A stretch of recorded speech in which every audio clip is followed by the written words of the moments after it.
사랑하는 여러분, 올 한 해 하나님의 승리와 기쁨이 넘쳐나시길 바랍니다. 그러나 우리에게 환난과 낙심의 상황은 다시 올 수 있습니다. 그때 오늘 본문의 내용을 기억하시며 승리하시기를 바랍니다. 본문의 내용을 보시면 예수님이 부활하셨죠. 말할 수 없이 놀라운 일인 것입니다. 그러나 여러분, 제자들에게 있어서는 기뻐하고 좋아만 할 수가 없었습니다. 왜? 예수님을 배반하고 다 떠났잖아요. 예수님이 십자가에 달리실 때에 다 도망가 버리고 수제자라는 베드로는 3번씩이나 예수님을 부인하고 저주까지 했지 않았습니까? 부활하신 예수님을 만나 뵙고 제자들의 마음은 더 무너졌습니다. 예수님께서 우리를 제자로 인정해 주실까? 말도 안 돼. 우리가 알아서 피해야지. 그래서 부활하신 예수님을 2번씩이나 직접 목격하고도 제자들의 마음은 더 비참해져서 스스로가 알아서 비껴드리고 다른 사람 불러다가 예수님의 제자 삼으시고 주님 하실 일 하시도록 자기들은 이제 알아서 비껴야 된다고 생각하고 고기잡이하러 돌아갔습니다. 그것이 오늘 본문의 내용입니다. 여러분에게도 낙심의 영이 역사하고 있지 않습니까? 아니면 또 찾아올 수도 있습니다. 하나님 앞에 담대함을 잃어버렸어요? 내가 무슨 자격으로 하나님 앞에 축복을 구할까? 하나님이 나를 기억이나 하실까? 내가 하나님께 기도하면 하나님이 들어주실 리가 없어. 내가 그동안 하나님 옆에서 얼마나 하나님을 신앙시켜드리고 나도 모르는 사이에 하나님을 부인하고 살았던 적이 얼마나 많으며 그러는 나를 하나님이 어떻게 쓰시겠어? 여러분, 힘들고 어려울 때 신앙적인 자질이 오는 것 절망인 것입니다. 아무리 내가 어려워도 하나님은 나를 사랑하시고 반드시 나에게 역사하신다는 것이 믿어지면 어려움이 아니지만 하나님도 나를 버리셨을 거야. 기도해도 이제는 소용없어. 이런 생각이 들 때는 진짜 끝난 것이죠. 이런 낙심이 여러분에게 올 한 해 어느 날 찾아올 때 여러분 꼭 기억하셔야 합니다. 그리고 정확하게 분별하셔야 됩니다. 하나님의 계획과 마귀의 계획이 있다는 것을 아셔야 합니다. 하나님의 계획은 결국은 우리를 다시 시작하게 하시고 우리를 다시 일으키시는 것이 하나님의 계획인 것입니다. 우리가 어떤 죄를 지었든지 어떤 실패 속에 있든지 하나님의 계획은 다시 일으키시는 것입니다. 하나님은 우리를 향한 놀라운 계획을 절대 포기하신 적이 없으셨습니다. 그러나 여러분, 마귀의 계획도 있습니다.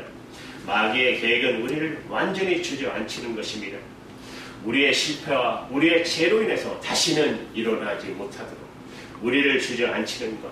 예수님께서 베드로에게 이미 예언하지 않았습니까? 여러분, 누가복음 22장 31절에 보시면 시몬아 시몬아 보라 사단이 미리 까불듯 하려고 너를 청구하고 있구나. 사단이 베드로와 제자들을 완전히 사로잡아서 무너뜨리려고 아주 친밀한 계획을 세우고 있었다는 거예요. 그러니 베드로와 제자들이 낙심의 배에는 사단이 있었던 것입니다. 사단이 우리의 마음을 낙심케 만드는 존재라는 사실을 기억하시기 바랍니다. 그 점을 여러분이 정확하게 아셔야 합니다. 낙심에 빠지면 그러면 보이지도 들리지도 않아요. 오직 마귀가 주는 소리밖에 안 들려요. 너는 안 돼. 너는 끝났어. 하나님은 너 같은 자를 사랑할 리가 없어. 너에게 기회는 없어. 마귀가 주는 소리밖에 들리지 않아요. 그렇게 하나님은 사랑의 하나님이라. 하나님은 전능하신 하나님이라. 하나님은 좋으신 아버지시라. 하나님은 우리를 결코 죄로 정죄하지 않으신다고 말씀을 듣고도 하나님은 나와 같이 계시지 않아. 하나님 내게 아무런 역사를 안 하고 계시잖아. 그렇게 말씀을 듣고 그렇게 메시지를 받고도 귀에 들어오지 않는다는 사실입니다. 낙심이 여러분 이렇게 무섭다는 것입니다. 베드로와 제자들이 낙심에 빠지고 나니까 그렇게 보고도 그렇게 듣지도 못하고 보지도 못한 게 또 있었어요. 그것은 예수님께서 여러분 부활하신 다음에 제자들을 만나 주셨잖아요. 제자들을 용서하시고 다시 세울 뜻이 아니라면 예수님께서 굳이 제자들을 만나실 이유가 없잖아요. 만약에 예수님께서 제자들에게 한이 있어서 분노하셔서 나타나셨다면 평강이 너에게 있을지어다 이렇게 하시겠어요? 이렇게 하실 리가 있겠어요? 그러면 베드로와 제자들이 주님이 우리를 용서하셨구나 깨달을 만도 한데 두 번씩이나 주님이 나타나셔서 평강이 너에게 있을지어다라고 하셨는데도 베드로와 제자들은 들리지도 믿어지도 않더라는 그 말입니다. 예수님께서 십자가에 달리실 때 당신의 십자가에 못 박는 노마 병정을 향하여 하나님께 기도하지 않았습니까?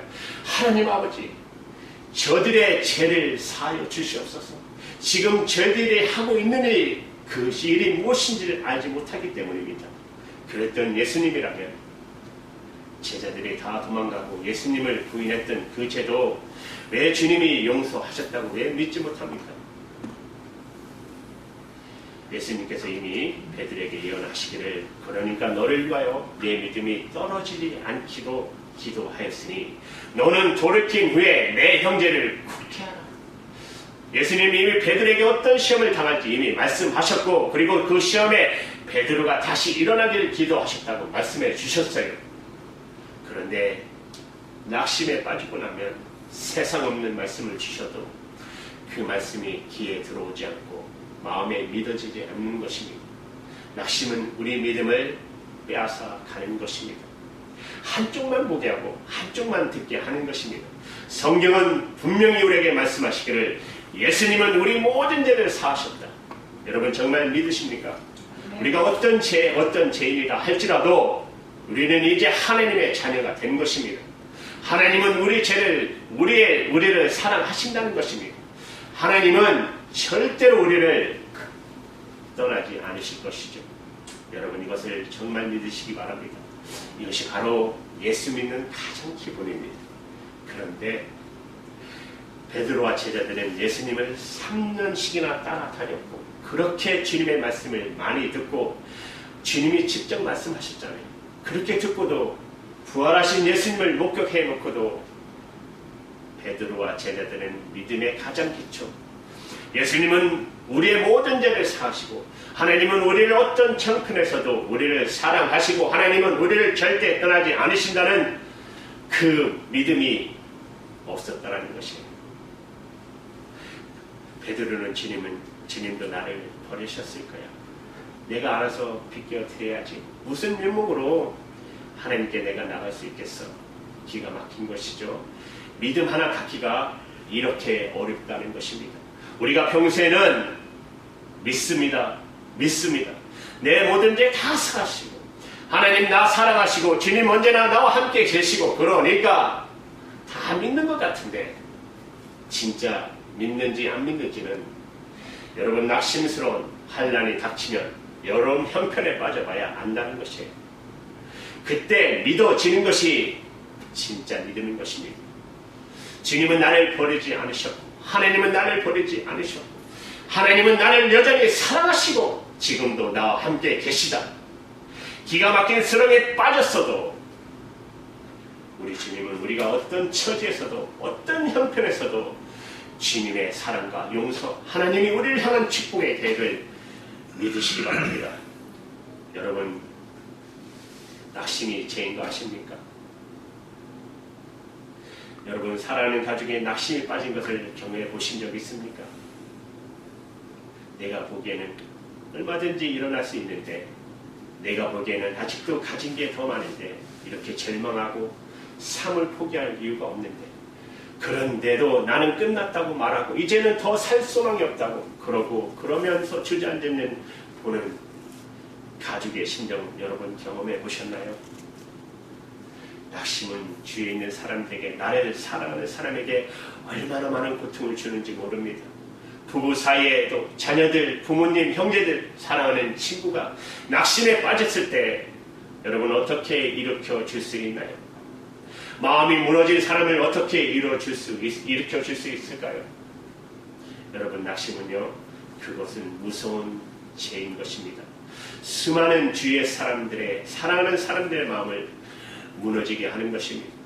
부모가 낙심하면 자녀들은 절망인 것입니다. 남편이 낙심하면 아내가 어떻게 삶을 삽니까? 아내가 낙심하면 남편은 무슨 힘으로 살겠습니까? 여러분, 하나님의 심정은 그보다 더한 것입니다. 하나님은 우리를 얼마든지 다시 일으킬 수 있으세요. 하나님은 죽은 자를 살려내시래요. 없는 것을 있는 것 같이 부르시는 하나님이세요. 그래도 우리가 낙심해버리면 하나님이 나를 사랑하지 않아. 나는 이제 끝났어. 믿어지지 않아. 우리가 이렇게 났으면 하나님도 우리에게 어떻게 하실 수 없으세요. 우리를 위하여 십자가를 지시고 독생자까지 내어주시면서 우리를 사랑하시고 우리를 용서하신다고 말씀하신 하나님, 그러나 우리가 그것을 믿지 못하면 아무 소용이 없는 것이죠. 그러니 독생자를 내어주신 하나님, 십자가를 지신 예수님의 심정이 어떻겠어요? 예수님께서 디베라 바닷가에 고기 잡으러 돌아간 제자들을 만나서 오셨어요. 세 번째 만나 주셨어요. 세 번째 예수님의 심정은 얼마나 무너졌겠어요? 두 번씩이나 찾아가서 확신을 가질만 하잖아요. 평강이 있을지어다. 평강이 있을지어다. 이제 다시 확신을 가지고 일어날 만도 하잖아요. 두 번이나 만나서 평안을 너에게 주노라고 그렇게 말씀하셨는데도 다시 고기 잡으러 간 제자들을 찾아오시는 예수님. 그 예수님의 심정 참 이해하기도 어려워요. 차라리 진짜 포기해버리고 하실 수 있잖아요. 하나님 대만한 사람들을 붙드시고 일하시지, 이런 생각도 들만도 하죠. 그러나 예수님은 우리에게 말씀해 주고 싶은 게 있으세요. 이 이야기를 통해 지금 우리에게 말씀해 주시고 싶은 것, 절대로 버리지 아니하시는 주님. 낙심에 무너져 절망에 처절하게 무너져서 그렇게 고기 잡이하러 가서 고기라도 잡힐까봐 헛구물질하고 있는 제자들을 다시 찾아오시가신 예수님, 그들에게 밤새도록 고기 한 마리 못 잡고 고생하는 그들에게 주님 말씀하시죠. 고기 잡은 것이 있느냐? 없습니다. 오른쪽에 그물을 내려보라. 오른쪽에 그물을 내렸더니 그물이 끌려오지 않아요. 얼마나 고기가 많이 잡혔는지. 예수님께서 제자들을 찾아가서 그렇게 많은 고기를 잡아주신 이유가 무엇입니까? 고기 잡는 게 너무 힘들어서, 불쌍해 보여서, 고기 많이 잡아서 고생하는 보람을 갖게 하게 주시려고? 우리 주님이 원하시는 건 딱 하나예요. 제발 믿으라는 거예요. 제발 믿으라. 낙심해서 다시 일어나라는 거예요. 내가 너희를 용서한 것은 내가 다시 너희를 쓸 거에 대하여 믿으라는 거예요. 두려워하지 말고, 절망하지 말고, 이제 도망가지 말고, 이제 그냥 제발 나 좀 믿어. 사랑을 주면 사랑을 받고, 용서를 주면 용서를 받고, 다시 일으키면 그냥 용기를 가지고 믿음을 갖고 나오면 돼. 나 그거 하나 원해. 믿음. 수영 강사 자매분이 그런 얘기를 한 적이 있어요. TV에 보니까 어린아이들을 수영을 가르치는 경험을 말을 하는데, 그때 그 말에 영감이 있더라고요. 아이들에게 수영을 가르칠 때 먼저 깊은 물속으로 끌고 데려간답니다. 아이들이 따라오다가 점점 발끝이 바닥에 닿지 않아요. 그때부터 아이들은 막 놀래가지고 수영 강사인 이 자매를 발을 붙잡고 수영복을 당기고 핥히고 머리채를 잡고 막 난리도 아니래요. 제 아내도 그랬대요. 한번 수영 배우고 싶다 해서 가르쳤더니 그냥 난리 쳐가지고 죽을까봐 물에 빠질까봐. 괜찮아, 물속에 조용히 누워봐, 뜰 거야. 그래도 아이들은 겁이 나서 그냥 수영 강사인 이 자매를 끌어당기고 몸부림친다는 거예요.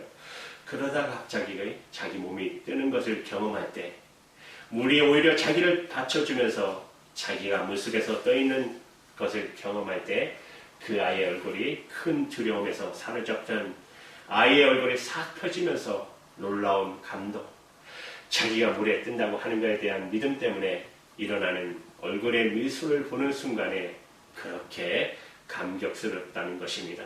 그렇게 무서워하던 아이가 갑자기 너무너무 기뻐하는 감동을 받고 믿는 그 얼굴의 모습을 보는 것, 이렇게 몸이 한번 물에 뜨는 것을 경험하게 되면 진짜 믿게 되는 순간부터 이제는 수영 배우는 속도가 아주 빨라지게 된다는 것입니다. 여러분, 예수님께서 지금 우리에게 하고 싶은 말씀이 무엇인지 아십니까? 바로 그렇게 예수만 믿어도 된다는 거예요. 제발 예수만 믿어라. 그냥 주님의 약속 그냥 믿어도 돼. 두려워하지 말고 염려 안 해도 되고 끝난 거 아니니까. 우리 주님은 우리를 향하여 더 놀라운 계획을 가지고 계시니까. 감사합니다. 주님 너무 기뻐합니다. 주님 제 처지는 절망 그 자체인 것 같은데 예수님 나와 함께 계시니 주님께 다 맡기겠습니다.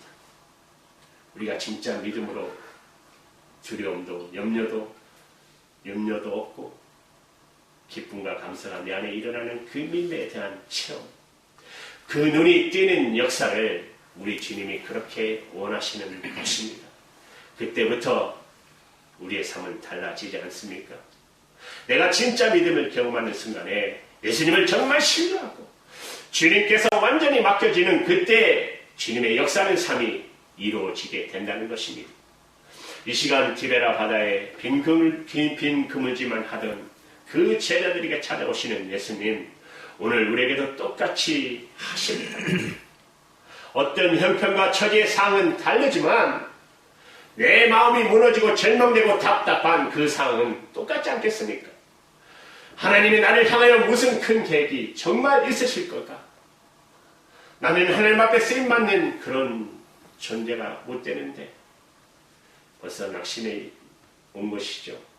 왜 성경에 있는 내용과 다릅니까?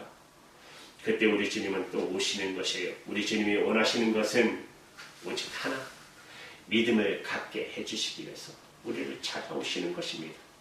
우리는 소망이 있는 사람들입니다. 하나님은 우리를 다시 용서하셨습니다. 하나님은 절대 우리를 버리지 않으셨습니다. 절망으로 끝이 나지 않습니다. 여러분, 이제 우리가 선택해야 합니다. 하나님의 기적을 간증하는 이전 삶을 살 것인지 아니면 절망과 두려움과 염려로 완전히 무너진 삶을 살 것인지 둘 중에 하나, 우리의 선택에 달려 있는 것입니다. 낭망을 주는 마음을 붙잡고 무너질 것인지 아니면 우리에게 들려주시는 주님의 음성을 듣고 일어날 것인지. 여러분, 오늘 베드로도 처음에는 예수님인지 몰랐습니다. 여러분, 정말 성경에 약속되어져 있는 그대로의 거듭난 삶, 위대한 하나님의 쓰시는 삶, 여러분의 삶이 되기를 원하십니까? 그렇다면 귀를 기울여 보시기 바랍니다. 여러분에게도 주님이 들려주시는 말씀이 있을 것입니다. 예수님께서 베드로에게 오른쪽에 그물을 내려보라고 했을 때 베드로는 그 음성이 주님의 음성인지도 몰랐습니다.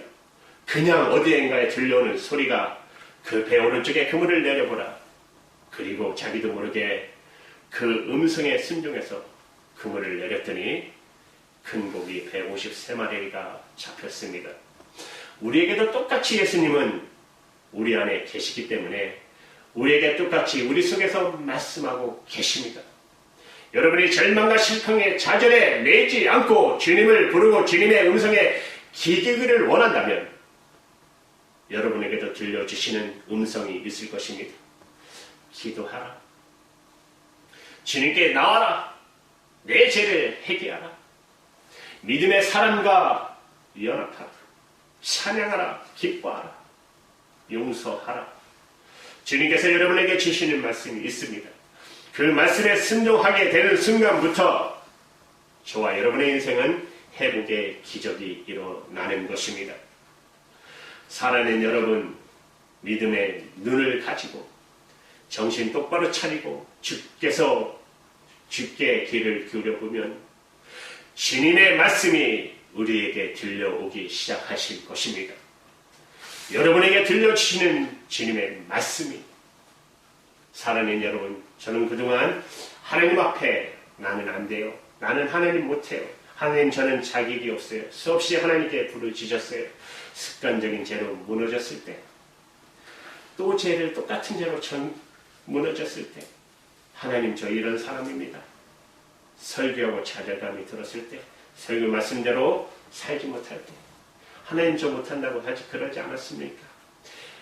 직장에서 예수의 향기를 날리지 못할 때, 하나님 저 이 정도밖에 되지 않아요.